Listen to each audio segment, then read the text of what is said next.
할렐루야. 오늘 이 밤에도 하나님의 은혜와 평강이 우리 가운데 함께 하시고 성령으로 충만케 해주시기를 주님의 이름으로 축복합니다.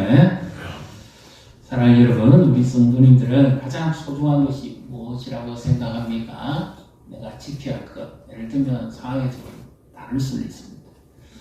스위스의 어느 호텔에서 화재가 났습니다. 그래서 비상벨이 막 울리고 막 여기저기서 연기 냄새가 나고 아주 기급한 상황입니다. 투숙객들이 전부 벗은 발로 뛰어나오고 어떤 사람은 옷을 반 걸치고 어떤 사람은 어떤 사람은 이렇게 막 뛰쳐나왔는데 어떤 누가 너무 급하게 나오는 나머지 아차 하면서 다시 돌아갑니다. 뭘 두고 왔을까요? 그래서 급하게 구등대도 돌아가는데 벽면에 이렇게 적혀 있습니다. 만약에 불이 났다면 다시는 돌아보지 말고 바로 가세요. 그 사람은 무엇을 두고 왔길래 그렇게 급하게 다시 불이 나 있는 그 화재의 현장으로 들어가려고 했을까요? 호텔에서는 불길이 휩싸이면 나오지 못하니까 뒤로 돌아보지 말고 가장 아깝고 중요한 것은 생명이니까 곧장 가라는 겁니다. 화재가 나면 가족을 먼저 챙겨야 되고 자기의 생명을 챙겨야 되겠죠. 또 경우에 따라서 우리는 지켜야 될 게 많습니다. 재산도 지켜야 될 것이고 돌봐야 될 사람도 많습니다. 그런데 오늘 하나님 말씀에서 우리에게 지키라 하는 이 말씀을 표현을 조금 바꾸면서 그릇 꼭 지키고 살아가야 될 것에 관해서 말씀하는데 가장 핵심은 바로 이제 23절에 해당되어지고 앞뒤로 병행구절입니다. 그러면 23절의 말씀을 같이 읽습니다. 모든 지킬 만한 것 중에 또 내 마음을 지키라. 생명의 본연이 이에서 나느니라. 아멘. 모든 것을 지켜야 되는데 그 중에서 가장 지켜야 될 것이 뭐냐? 마음이다. 이렇게 표현해놨습니다. 마음. 그런데 우리는 육체는 눈에 보이니까 사고로부터도 지켜야 되고 여러 가지 상황을 피해가기도 하고 이렇게 건강도 지켜야 됩니다. 근데 마음이 눈에 보입니다. 우리나라 사람 마음하면 어디 있죠? 주로 여기 보이야.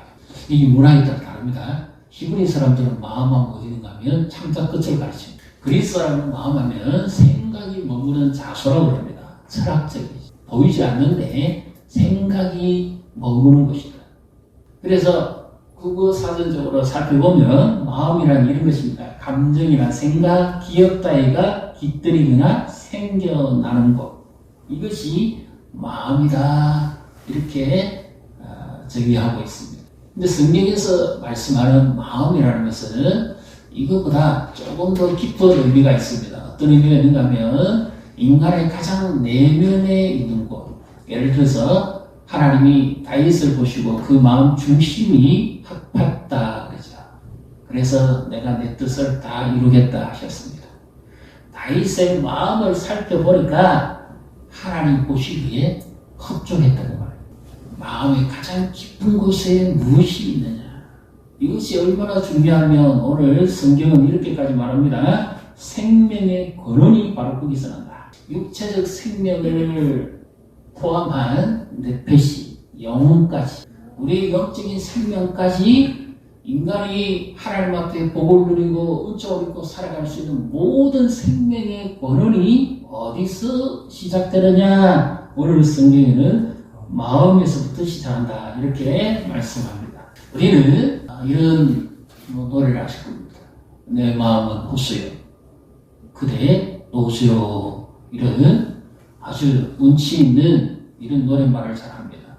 그런데 우리 마음이요. 때로는 잔잔한 호수와 같다가 때로는 인생의 폭풍으로 일어납니다. 고요한 호수가 되기도 했다가 내 마음이 예기치 않는 폭풍가 일어납니다. 막 돌변합니다. 내 마음이.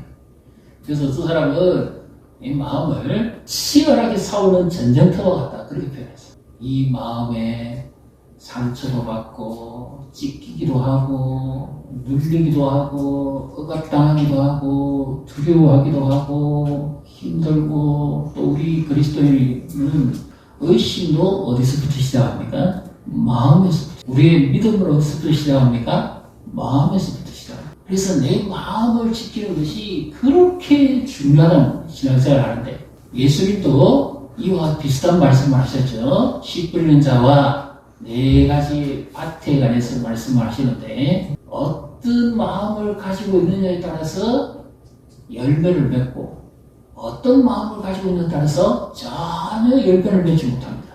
그래서 예수님은 옥토에 떨어진 씨앗은 30배, 60배, 100배의 결실을 맺는다고 하셨지만 돌짝밭이나 가시떨기나 길가에 떨어진 밭에 떨어진 씨앗은 전혀 열매를 못 맺는다고 그러죠. 이 천국에 관한 비유거든요. 근데 예수님이 천국에 관한 비유를 말씀하시면서 사람의 마음밭의 중요성을 말씀합니다. 내 눈에 보이지도 않는데 내가 이 마음을 어떻게 관리를 합니까? 여기 지킨다는 말은 보호하다, 관찰하다, 꼭 붙들어야 될 것에 관해서 말씀합니다. 꽃깃바는 꼴을 꼭 막아야 되죠. 사명감을 가지고 이 지켜야 할 것에 관해서 말씀하는데 우리의 믿음 생활과 신앙 생활의 가장 결정체가 어디 있느냐? 이 마음이 있습니다. 이 마음을 함부로 내버려 두면 마음이 황폐해집니다. 거칠어집니다. 반대로 내 마음이 하나님의 은혜로 덮여 있으면 물된 동산을 같이 됩니다. 그래서 우리는 은혜를 사모하고 은혜에 가까이 있으면 내 마음이 그렇게 평안하고 옥토가 되고 열매를 맺고 기쁨이 충만합니다. 반대로 내 마음이 은혜에서 멀어지기 시작하면 거칠고 잡초가 나고 황폐해지고 비바람이 쏟아지고 때로는 인생에 우여곡절이 생기고 폭포가 막 일어납니다. 내 마음이 막 전쟁터가 됩니다. 이 마음을 잘 다스리는 것이 우리 신앙생활에 있어서 가장 중요하다고 봐요. 타락하기 전에는 하나님 보시기에 쫙 그랬을 때는 육체만 보시고 좋아하는 것이 아니라 그 마음 중심까지도 보시고 좋았더라고요. 심히 기뻐하셨습니다. 죄가 들어가기 전에는. 죄가 들어옴으로부터 다 부서지는 거죠. 하나님과의 관계도 깨어지고 인간의 마음도 깨어지고 특히 인간의 마음 안에는 지정의가 있는데 타락하기 전에는 하나님과 가장 친밀했고 하나님의 마음을 가장 잘 아는 그런 인격체가 되었습니다. 에덴 동산에서 하나님의 대리자의 역할을 감당하고 성실하게 기쁨을 누리며 살아갈 수 있었습니다. 근데 죄가 들어오고 타락하고 난 다음부터는 인간의 마음속에 있는 하나님의 형상, 지정의가 깨어져 버립니다. 불완전한 지식, 불완전한 감정, 불완전한 의지로 바뀌기 시작. 하나님이 처음에 만드신 그 창조의 질서가 깨어지고 죄가 들어오고 세상적 질서가 자리 잡기 시작. 우리 역시 마찬가지입니다. 구원을 받았지만 우리의 마음을 내버려 두면 죄와 세상적 질서에 의해서 길들여지기 시작합니다. 그러면 우리는 하나님의 기뻐하는 그리스도인이 아니라 윤리적 그리스도인이 되고 모든 기준을 그리스도 중심이 아니라 내 중심에서 판단하는 겁니다. 신앙도 그렇고 사람을 대하는 것도 그렇고 항상 기준이 누구 중심이냐? 자기 중심이에요. 똑같은 마음인데 은혜가 덮여 있을 때는 항상 내 마음에 그리스도의 피로 덮여지고 그 주님 앞에서 내 자신을 겸손하게 내려놓고 엎드리고 구하는 자가 되지만 은혜에서 멀어지기 시작하면 윤리적인 그리스도예요. 자기의 잘못을 보지 못하고 남의 허물만 탓합니다.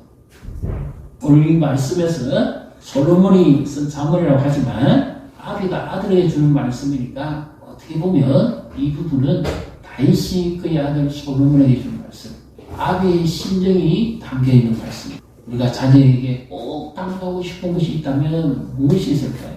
어른들은 90분 할머니도 70분 딸에게 길 건널 때 조심해라, 차 조심해라 그러잖아요.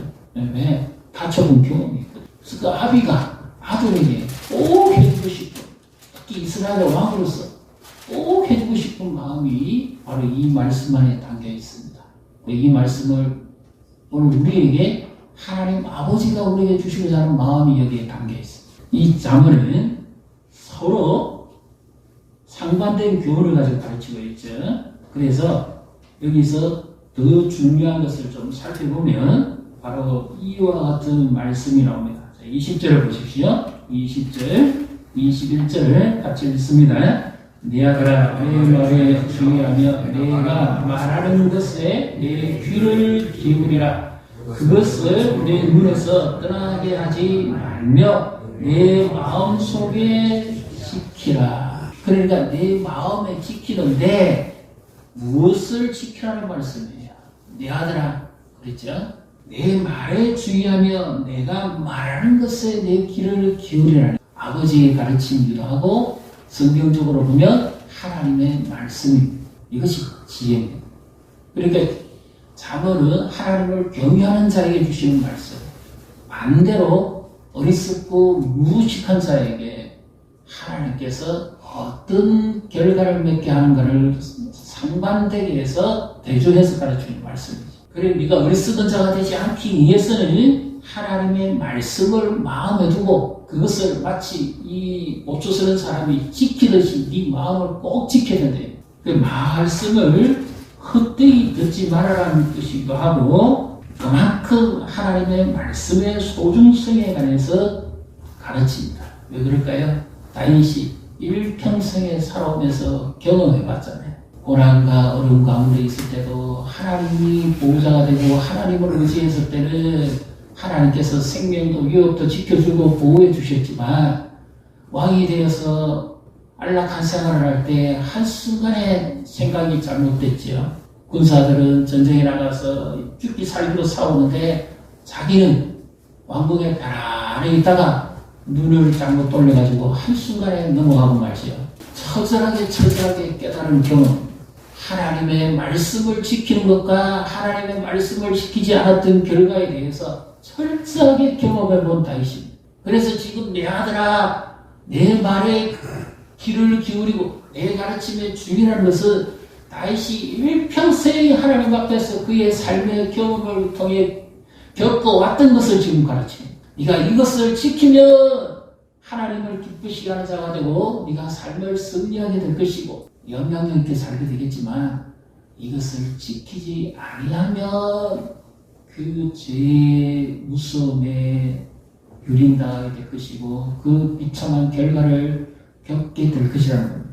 21절, 22절을 같이 읽습니다. 그것을 내 눈에서 떠나게 하지 말며 내 마음속에 지키라. 그것은 얻는 자에게 생명이 되며 그의 온 육체에 건강이 됨이니라. 잠언은 지혜가 말씀, 지혜를 얻으라.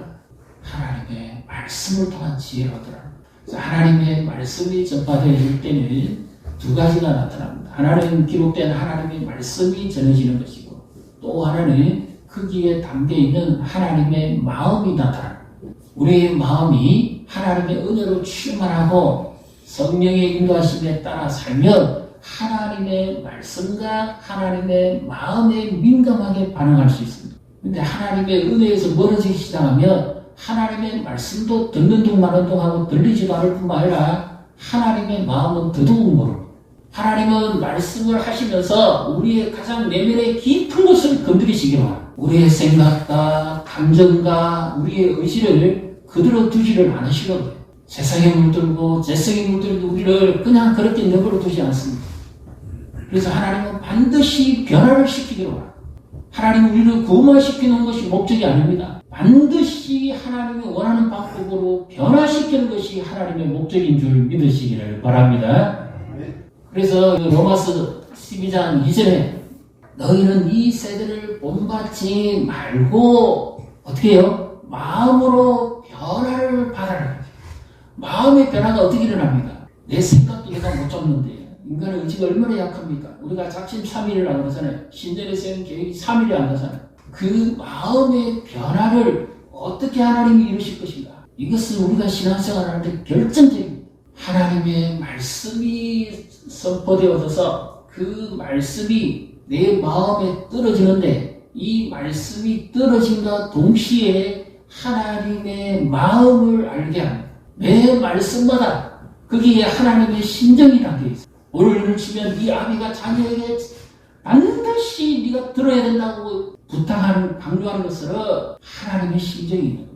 그것을 깨달아 알아야 우리의 믿음이 자라고 그것을 알고 준행할 때에 하나님의 은혜를 체험하게 되거든요. 그래서 마음으로 변화를 받아 지정의를 하나님의 말씀으로 인해서 흔들기를 원하는 겁니다. 예배 시간에 우리가 말씀을 대할 때 개인적으로 묵상을 할 때든지 간에 하나님이 원하시는 것이 무엇인지 선하시고 기뻐하시고 온전한 뜻이 무엇인지를 분별하도록 이해하도록 말씀이 들려줄 때에 그 말씀 안에서 나에게 원하시는 하나님의 마음이 무엇인지를 깨달아 이해하라고 말합니다. 말씀이 선포되어진과 동시에 성령의 역사가 내 마음에 일어나기 시작. 그분의 인도하심에 민감하게 반응할 때 우리에게 일어나는 것이 무엇이냐? 성령의 충만함. 하나님이 나를 얼마나 사랑하시는지, 나를 위해 자신의 아들을 내어주시기까지 하시면서 나를 구원하시고자 하시는 그 하나님의 마음이 무엇인지를 내가 비로소 깨달아야 내 안에 회개가 일어나기 시작합니다. 하나님의 말씀을 대충 됐던 것을 회개하고 내가 세상에 나가서 살아왔던 것들이 잘못된 것을 회개하고 그리고 내 마음에 각성이 일어나는 내 영혼이 한패하고 거칠어졌기에 내버려뒀던 것을 회개하고 하나님 나에게 천국의 부활을 심어줬는데 이 가치를 놓쳐버린 것을 돌이키게 됩니다. 그래서 하나님 앞에서 벌써 심판받아야 되고 벌써 형벌을 받아야 될 나를 길이 참으시고 기다려주시고 인도해주시는 하나님 앞에 내 자신을 내어놓고 회개하고 돌이키는 겁니다. 그리고는 내 의지대로 살 것이 아니라 하나님이 말씀하시는 의지대로 살겠습니다. 그래서 내 의지를 내려놓는 것. 하나님 마음에 그냥 안 들립니다. 이 순간에 낯선 여자가 처음에 만나면 그래 어색합니다. 근데 마음이 열리고 난 다음부터는 굉장히 치밀어버려요. 마음 뺏기면 다 뺏기는 거예요. 사단은 언제든지 우리에게 세속적 생각과 세속적 방법과 세상적 습관을 정해서 우리의 마음을 뺏으려고 하나님은 그 마음을 되찾기 위해서 말씀을 주시고 성령을 통해서 깨닫게 하는 거예요. 그게 마음 뺏기면 하나님이 기뻐하시는 대로 살 수밖에 없다. 예를 들면 창세기 35장에 야곱의 가족을 보면 알 수 있겠죠. 야곱이 베델에서 하나님께 단을 쌓고 창세기 28장에 내가 돌아올 때까지 하나님 나를 지키고 보호해 주시면 하나님 나의 하나님 될 것이고 이것이 하나님을 예배하는 집이 될 것이고 막 이렇게 고백하잖아요. 근데 하나님이 은혜 가운데 20년 만에 돌이켜줘서 건강하고 소유도 이끌고 메서준 집에서 죽을 고생한 것을 하나님이 다 채워주시고 돌아오게 했잖아요. 그런데 야곱이 바로 안 갑니다. 베델을 어디로 갑니까? 세겜으로. 도시 문화가 발달되어 있는 지옥으로도 뭐 연수 있게 살기 어렵지만 예수님보다도 약 한 3,500년 가까이 전이지 않을까. 가히 1000년이고 출애굽이 1440년이니까 아브라함 시대에 야곱 시대 같으면 좋게 한 3,500년 그 당시에 한패한 땅이고 얼판밖에 없는데 도시가 있었으니까 생각해 보십시오. 도시 국가잖아요. 세겜성에 들어가서 거기에 문이 그냥 빼앗기고 말. 그들이 사는 부의 문이 빼앗기고 말. 거기에서 안 나오려고 그럽니다. 근데 안타깝게 거기서 디나가 고통을 당하죠. 못 깨달은 겁니다. 그러니까 이제 어떤 일이 벌어집니까? 자기 아들들이 가서 세겜 족속과 거짓 언약을 맺고 칼부림을 내죠. 이제 죽을 길이 피할 길이 없는 거예요. 처음부터 하나님께 왔으면 됐을 텐데 안 들어왔거든요.